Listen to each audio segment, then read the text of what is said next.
السلام علیکم ورحمۃ اللہ وبرکاتہ۔ الحمدللہ رب العالمین والصلاة والسلام علی نبی الکریم وعلی آلہ واصحابہ واجمعین، اما بعد۔ بسم اللہ الرحمن الرحیم۔ دوستو، آج میری گفتگو کا موضوع ہے دعا عبادت کی جان۔ دعا اس بات کا اقرار ہے کہ وہ خود سے یہ کام کرنے سے عاجز ہے، اس کی ساری صلاحیتیں ناکام ہو گئی ہیں، اس لیے وہ اللہ کے سامنے ہاتھ پھیلا دیتا ہے۔ اسے اس بات کا یقین ہوتا ہے کہ اب جو کچھ ملے گا اسی در سے ملے گا۔ دعا اس بات کا اقرار ہے کہ وہ سراپا محتاج اور فقیر ہے، اور یہی عبودیت کی روح ہے۔ اللہ تعالیٰ ارشاد فرماتے ہیں وَإِذَا سَأَلَكَ عَنِّي فَإِنِّي قَرِيبٌ اجیبوا دعوت الداع اذا دعان فلیستجیبوا لی ولیؤمنوا بی لعلہم یرشدون۔ سورہ بقرہ آیت 186۔ اے نبی صلی اللہ علیہ وسلم، میرے بندے اگر تم سے میرے متعلق پوچھیں تو انہیں بتا دو کہ میں ان کے قریب ہوں۔ پکارنے والا جب مجھے پکارتا ہے تو میں اس کی پکار سنتا ہوں اور جواب دیتا ہوں، لہٰذا انہیں چاہیے کہ میری دعوت پر لبیک کہیں اور مجھ پر ایمان لائیں، شاید کہ وہ راہ راست پالیں۔ پھر رمضان کا لمحہ لمحہ خیر و برکت کا حامل ہے، اس لیے بار بار فقیرانہ انداز میں اپنے آقا و مالک کے سامنے ہاتھ پھیلانا چاہیے، خاص کر افطار کے وقت، کیونکہ اس وقت اللہ تعالیٰ کی رحمت اپنے بندوں کی طرف متوجہ ہوتی ہے۔ یہاں یہ بات بھی یاد رکھنی چاہیے کہ آسمانوں اور زمین اور اس کے درمیان کی ساری چیزیں اللہ کے اختیار میں ہیں، اور وہ سب کے سب اللہ کے محتاج ہیں۔ وہی مفلس کو غنی کرتا ہے، بیمار کو صحت دیتا ہے، روتے کو ہنسا دیتا ہے، مجبور و مظلوم کی دستگیری کر دیتا ہے، بگڑے ہوئے کاموں کو بنا دیتا ہے، سوتوں کو جگا دیتا ہے، بھٹکے ہوئوں کو راہ دکھا دیتا ہے۔ یہ سب اللہ کے اختیار میں ہیں۔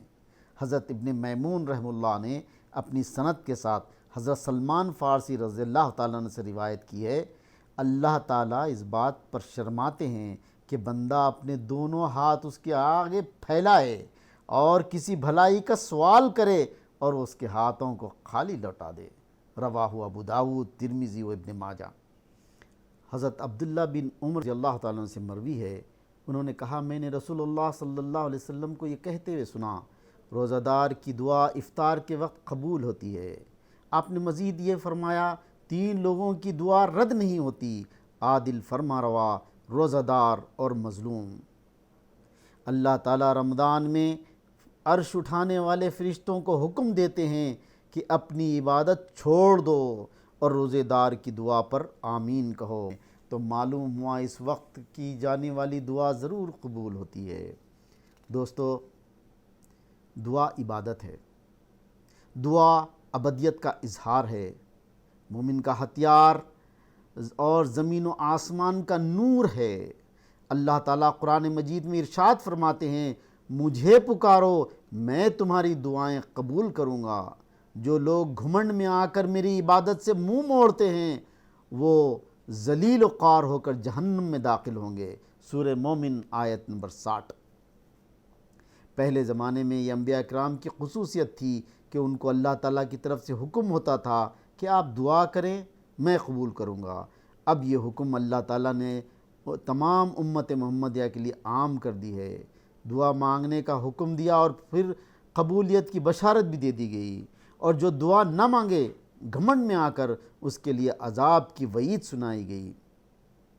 حضرت نعمان بن بشیر رضی اللہ تعالیٰ عنہ سے روایت ہے کہ نبی صلی اللہ علیہ وسلم نے ارشاد فرمایا ان الدعاء هو العبادہ، یعنی دعا عبادت ہے اور عبادت ہی دعا ہے۔ رواہ ترمذی و احمد۔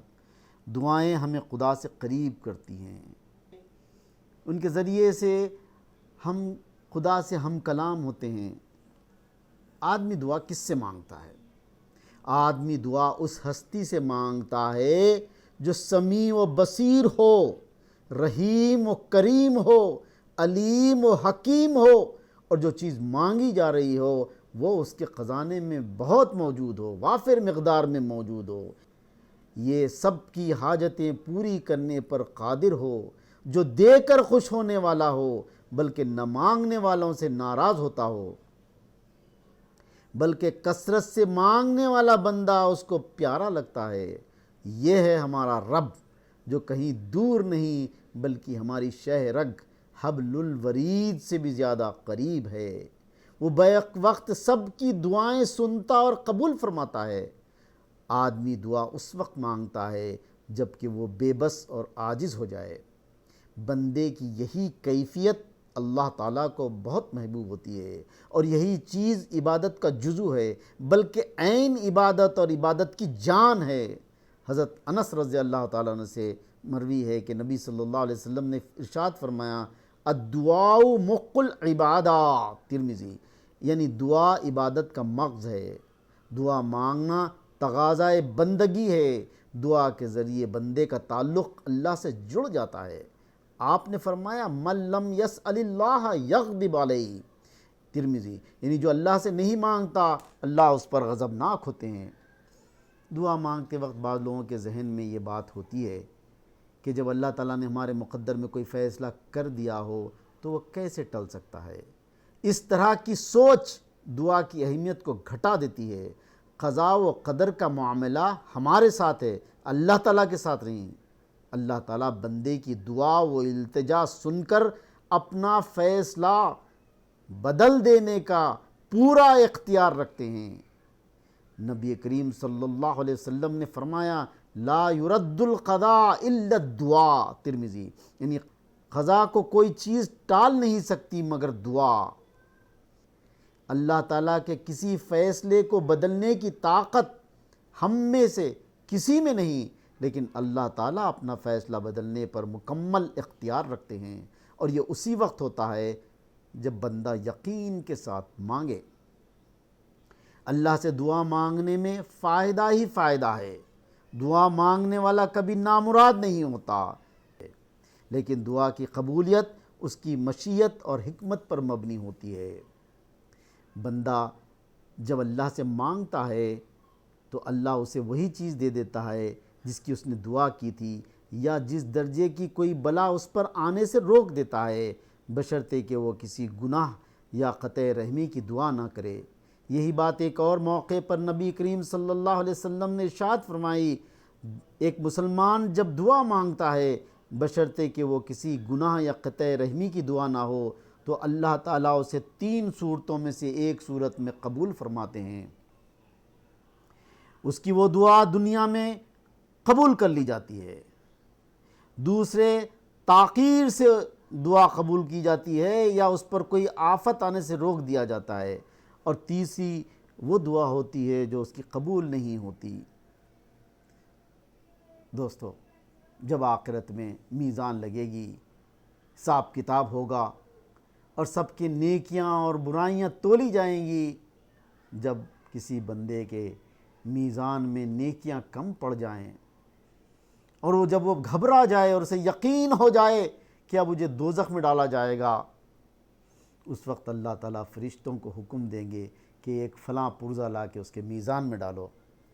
چنانچہ ایک پرزہ لا کر اس کے میزان میں ڈالا گیا تو اس کے نیکیوں کا پلڑا بھاری ہو گیا، تو وہ فرشتوں سے پوچھے گا آخر تم نے ایسی کون سی چیز لا کر میرے میزان میں ڈال دی کہ نیکیوں کا پلڑا بھاری ہو گیا؟ تب اسے بتایا جائے گا کہ فلاں دن فلاں جگہ پر تم نے ایک دعا مانگی تھی، وہ قبول نہیں ہوئی، آج اللہ تعالیٰ نے اس کا اجر دیا ہے۔ بندہ کہے گا کاش دنیا میں میری کوئی دعا قبول ہی نہ ہوتی۔ تو دوستو، دعا مانگنے والا کبھی نامراد ہوتا ہی نہیں، بس یقین کے ساتھ مانگتے رہے۔ دعا کے کچھ آداب ہیں۔ ہمیشہ بندہ اپنے رب کا محتاج ہوتا ہے۔ دعا اس احساس کو زندہ رکھتی ہے کہ وہ کبھی بھی خدا سے بے نیاز نہیں ہو سکتا۔ اللہ تعالیٰ سے دعا ایمان و اخلاص اور مہذب طریقے سے مانگی جائے۔ پہلے اس کی حمد و ثنا بیان کی جائے، اس کے احد و صمد ہونے کا ذکر کیا جائے، اس کی خوبیوں، اس کے احسانات، اس کے مرتبے کا اعتراف ہو اور اپنی بے بسی اور عاجزی کا اظہار ہو۔ دعا خشوع و خضوع کے ساتھ کی جائے، ایک بے بس عاجز مسکین و فقیر کی طرح سینے تک اپنے دونوں ہاتھ پھیلائے اور دونوں ہاتھ کی ہتھیلیوں کو چہرے کے سامنے رکھے، نبی کریم صلی اللہ علیہ وسلم اور آپ کے آل و اصحاب پر درود بھیجے، اپنے گناہوں کا اعتراف کرے۔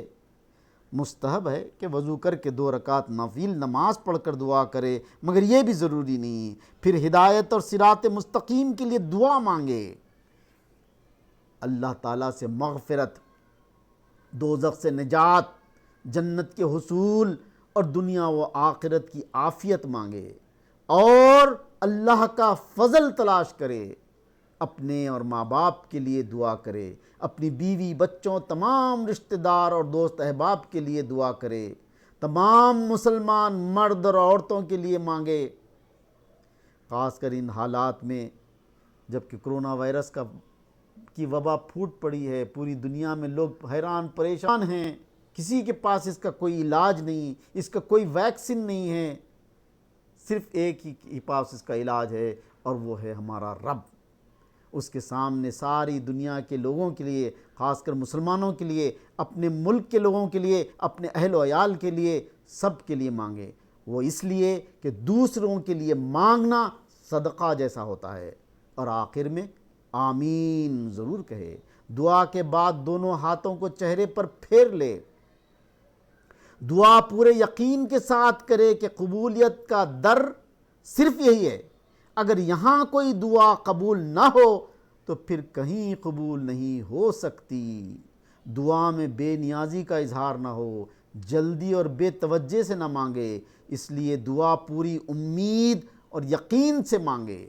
نبی کریم صلی اللہ علیہ وسلم نے ارشاد فرمایا، جب تم میں سے کوئی شخص دعا مانگے تو یہ نہ کہے کہ اے اللہ مجھے بخش دے اگر تو چاہے، مجھ پر رحم فرما اگر تو چاہے، مجھے رزق دے اگر تو چاہے، بلکہ اس قطعیت کے ساتھ کہنا چاہیے کہ اے میرے رب میری فلاں حاجت پوری فرما دے۔ رواہ ترمذی۔ گویا اللہ سے دعا مانگو تو اس یقین کے ساتھ وہ ضرور قبول فرمائے گا، البتہ جلدی نہ کرے۔ عرض کیا یا رسول اللہ جلد بازی کیا ہے؟ آپ نے فرمایا جلد بازی یہ ہے کہ آدمی کہے کہ میں نے بہت دعا کی مگر میں دیکھتا ہوں کہ میری دعا قبول ہی نہیں ہوتی، یہ کہہ کر آدمی تھک جاتا ہے اور دعا کرنا چھوڑ دیتا ہے۔ حضرت ابو ہریرہ رضی اللہ تعالیٰ عنہ سے روایت ہے کہ نبی کریم صلی اللہ علیہ وسلم نے ارشاد فرمایا، اللہ کی نگاہ میں دعا سے بڑھ کر کوئی چیز باوقت نہیں۔ ترمذی۔ جس شخص کے لیے دعا کے دروازے کھول دیے گئے اس کے واسطے رحمت کے دروازے کھول دیے گئے۔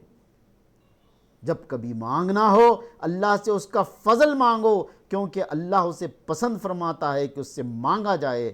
اللہ تعالیٰ کے نزدیک کوئی دعا اس سے زیادہ محبوب نہیں کہ انسان اس سے عافیت کا سوال کرے۔ ترمذی۔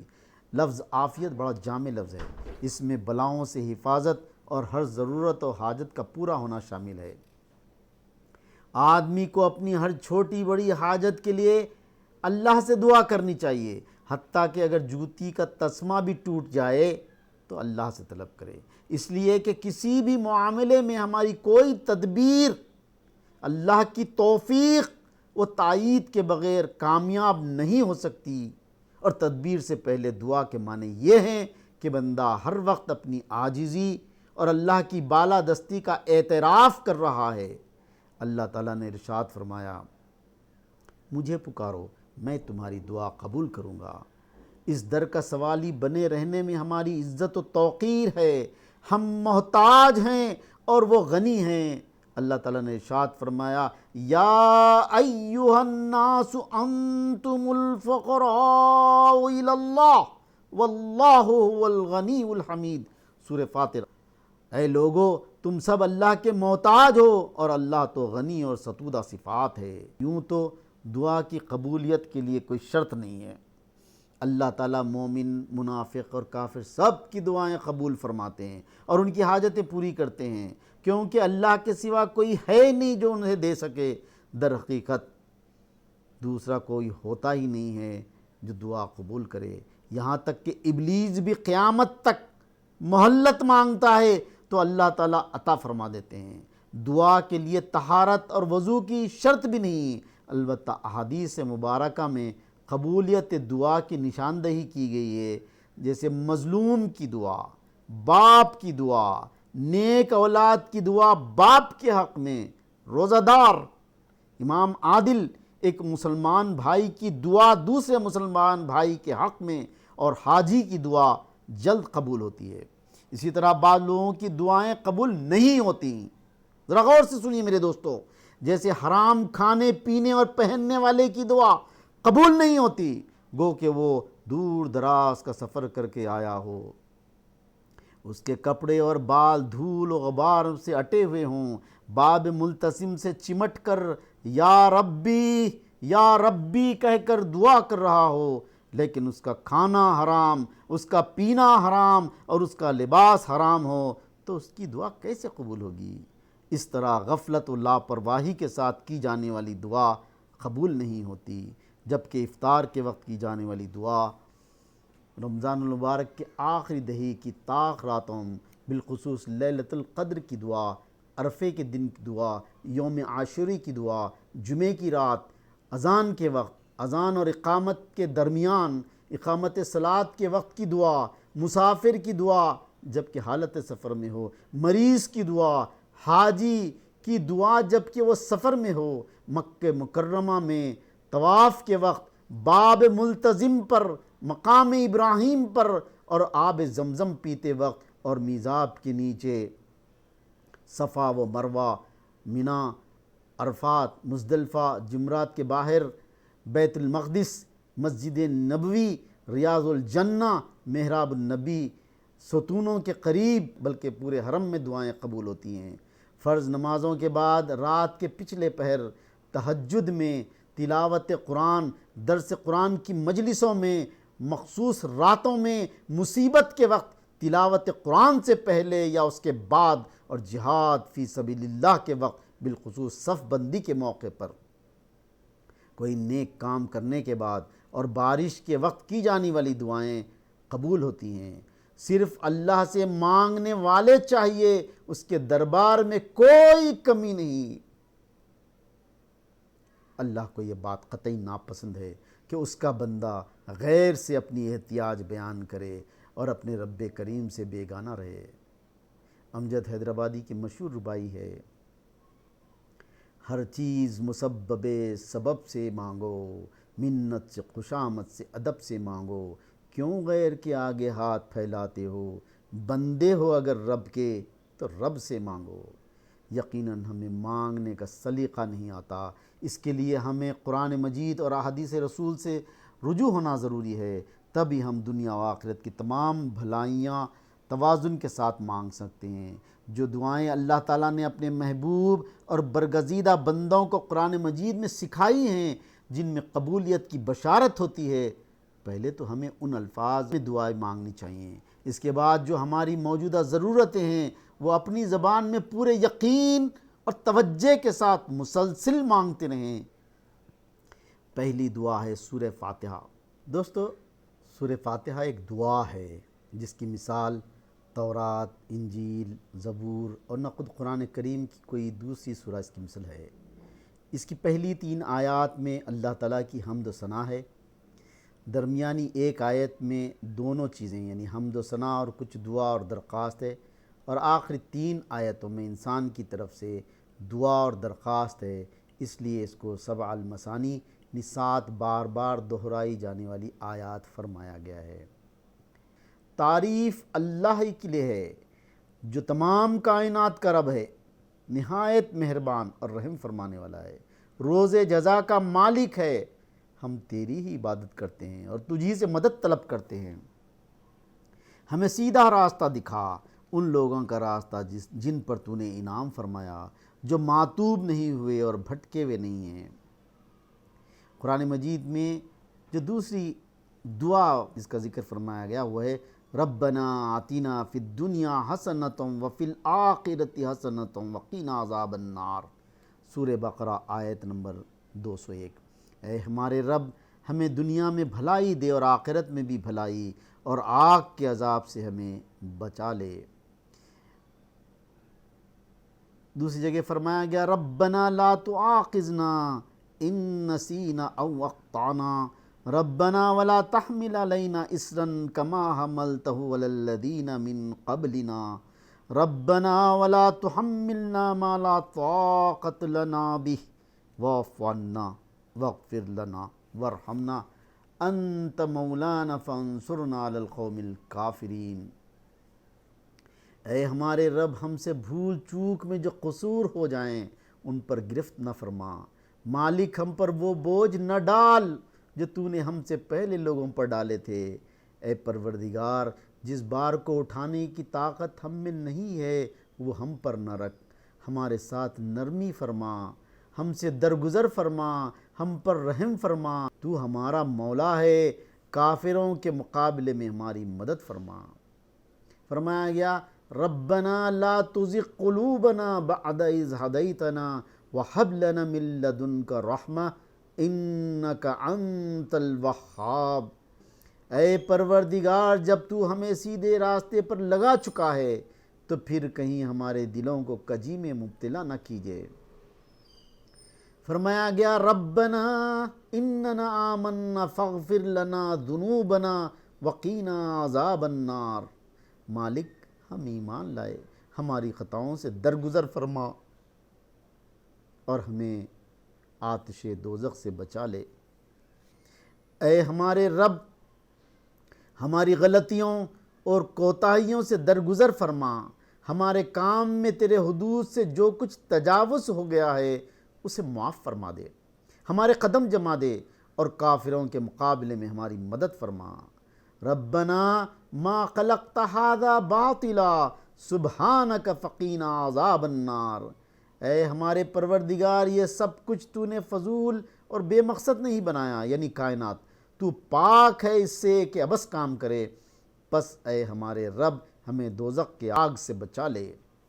ربنا انک من تدخل النار فقد اخزیتہ وما للظالمین من انصار۔ تو نے جسے دوزخ میں ڈالا اسے در حقیقت بڑی ذلت اور رسوائی میں ڈال دیا، اور ایسے ظالموں کا کوئی مددگار نہ ہوگا۔ ربنا اننا سمعنا منادیا ینادی للایمان ان آمنوا بربکم فآمنا ربنا فاغفر لنا ذنوبنا وکفر عنا سیئاتنا وتوفنا مع الابرار۔ اے مالک ہم نے ایک آواز دینے والے کی آواز سنی جو ایمان کی طرف بلاتا تھا اور کہتا تھا کہ اپنے رب کی مان لو، ہم نے اس کی دعوت کو قبول کر لی، پس اے ہمارے آقا جو قصور ہم سے ہوئے ہیں ان سے درگزر فرما، جو برائیاں ہم میں ہیں انہیں دور فرما دے اور ہمارا خاتمہ نیک لوگوں کے ساتھ کر۔ ایک دعا میں فرمایا گیا اے ہمارے رب جو وعدے تو نے اپنے رسولوں کے ذریعے سے کیے ہیں ان کو ہمارے ساتھ پورا کر، اور قیامت کے دن ہمیں رسوائی میں نہ ڈال، بے شک تو اپنے وعدے کے خلاف کرنے والا نہیں ہے۔ ارشاد باری تعالیٰ ہے ربنا ظلمنا انفسنا وَإِن لَّمْ تَغْفِرْ لَنَا وَتَرْحَمْنَا لَنَكُونَنَّ مِنَ الْخَاسِرِينَ۔ اے ہمارے رب ہم نے اپنے اوپر ستم کیا، اب اگر تو نے ہم سے درگزر نہ فرمایا اور رحم نہ کیا تو یقیناً ہم تباہ ہو جائیں گے۔ فرمایا ربنا اغفر لی ولوالدی وللمؤمنین یوم یقوم الحساب۔ پروردگار میری دعا قبول فرما، مجھے اور میرے والدین اور سب ایمان لانے والوں کو اس دن معاف فرما دیجئے جب کہ حساب ہوگا۔ فرمایا ربنا آمنا فاغفر لنا وارحمنا وانت خیر الراحمین۔ اے ہمارے پروردگار ہم ایمان لائے، ہمیں معاف فرما، ہم پر رحم کر، تو سب رحیموں سے اچھا رحیم ہے۔ ارشاد باری تعالیٰ ہے ربنا حب لنا من ازواجنا وذریاتنا قرۃ اعین واجعلنا للمتقین اماما۔ اے ہمارے رب ہمیں اپنی بیویوں اور اپنی اولاد سے آنکھوں کی ٹھنڈک دے اور ہم کو پرہیزگاروں کا امام بنا۔ ربنا اغفر لنا ولاخواننا الذین سبقونا بالایمان ولا تجعل فی قلوبنا غلا للذین آمنوا ربنا انک رؤوف رحیم۔ اے ہمارے رب، ہمیں اور ہمارے دلوں میں اہل ایمان کے لیے کوئی بغض نہ رکھ، ہمارے رب تو بڑا مہربان اور رحیم ہے۔ ربنا اتمم لنا نورنا واغفر لنا انک علی کل شیء قدیر۔ اے ہمارے رب، ہمارا نور ہمارے لیے مکمل کر دے اور ہم سے درگزر فرما، تو ہر چیز پر قدرت رکھتا ہے۔ دوستو، قرآن مجید کے علاوہ نبی کریم کی صلی اللہ علیہ وسلم کی دعائیں بھی نہایت جامع، مؤثر اور بابرکت ہیں۔ ان دعاؤں سے ایک مومن کو صحیح فکر متعین کرنے میں مدد ملتی ہے، اس کی آرزوؤں اور تمناؤں کی راہیں ہموار کرتی ہیں، خدا سے محبت بڑھتی ہے، دل معرفت الہی سے منور اور معمور ہوتا ہے۔ چنانچہ شب و روز کے ہر موقع کے لیے کوئی نہ کوئی دعا ملتی ہے۔ سوتے جاگتے، اٹھتے بیٹھتے، کھاتے پیتے، گھر میں داخل ہوتے وقت، گھر سے باہر جاتے وقت، سواری کرتے وقت، مسجد میں داخل ہوتے ہوئے، حتیٰ کہ بیت الخلاء میں داخل اور نکلنے کے بعد ازواج مطہرات سے قربت کے وقت بھی کوئی نہ کوئی دعا منقول ہے، جس سے رب کی بڑائی اور اپنی عاجزی کا اظہار ہوتا ہے۔ حضرت عثمان بن عفان رضی اللہ تعالیٰ عنہ سے روایت ہے کہ نبی صلی اللہ علیہ وسلم نے ارشاد فرمایا، اللہ کا بندہ جو صبح و شام یہ دعا پڑھ لیا کرے، اس کو کوئی چیز نقصان نہیں پہنچاتی۔ بسم اللہ الذی لا یضر مع اسمہ شیء فی الارض ولا فی السماء وہو السمیع العلیم، رواہ ترمذی، ابو داؤد، ابن ماجہ و نسائی۔ اس کی ترجمانی یوں ہے، خدا کے نام سے ہر کام کا آغاز ہے، جس کے نام کے ساتھ زمین و آسمان کی کوئی چیز نقصان نہیں پہنچا سکتی، وہ سننے والا اور جاننے والا ہے۔ حضرت انس بن مالک کہتے ہیں کہ میں نے نبی صلی اللہ علیہ وسلم کو کثرت سے یہ دعا پڑھتے ہوئے سنا ہے، اے اللہ میں تیری پناہ مانگتا ہوں رنج و غم سے، بے بسی اور کاہلی اور بخل اور بزدلی سے، قرض کے بار سے اور لوگوں کے دباؤ سے۔ دوستو، تقوی سے دنیا و آخرت میں فلاح حاصل ہوتی ہے، کاموں میں آسانی، علم اور عمر اور رزق میں اضافہ ہوتا ہے۔ چنانچہ ایک دعا ہے، اللہم انی اسألک الہدی والتقی والعفاف والغنی، اے اللہ میں تجھ سے ہدایت، تقوی، پاک دامنی اور استغنا کا سوال کرتا ہوں۔ دنیا میں ہر آدمی گناہ گار ہے، توبہ سے گناہ دھل جاتے ہیں، بندے کی توبہ سے اللہ کو بہت خوشی ہوتی ہے، گناہ معاف ہوتے ہیں، مال اور اولاد میں برکت ہوتی ہے۔ چنانچہ نبی صلی اللہ علیہ وسلم نے حضرت شداد بن اوس رضی اللہ تعالی عنہ کو سید الاستغفار سکھایا، جس کی اردو ترجمانی ہے، اے اللہ تو میرا پروردگار ہے، تیرے سوائے کوئی اور معبود نہیں، تو نے مجھے پیدا کیا اور میں تیرا بندہ ہوں، اور میں نے تجھ سے بندگی اور اطاعت کا جو عہد و پیمان باندھا ہے اس پر قائم رہوں گا، اور جو گناہ بھی مجھ سے سرزد ہوئے ان کے نتائج بد سے بچنے کے لیے میں تیری پناہ گاہ کا طالب ہوں۔ تو نے مجھے جن جن نعمتوں سے نوازا ہے میں اس کا اقرار کرتا ہوں، اور مجھے اعتراف ہے کہ اے اللہ میں گناہ گار ہوں، بس اے میرے پروردگار میرے جرم کو معاف فرما دے، تیرے سوا میرے گناہوں کو اور کون معاف کرنے والا ہے۔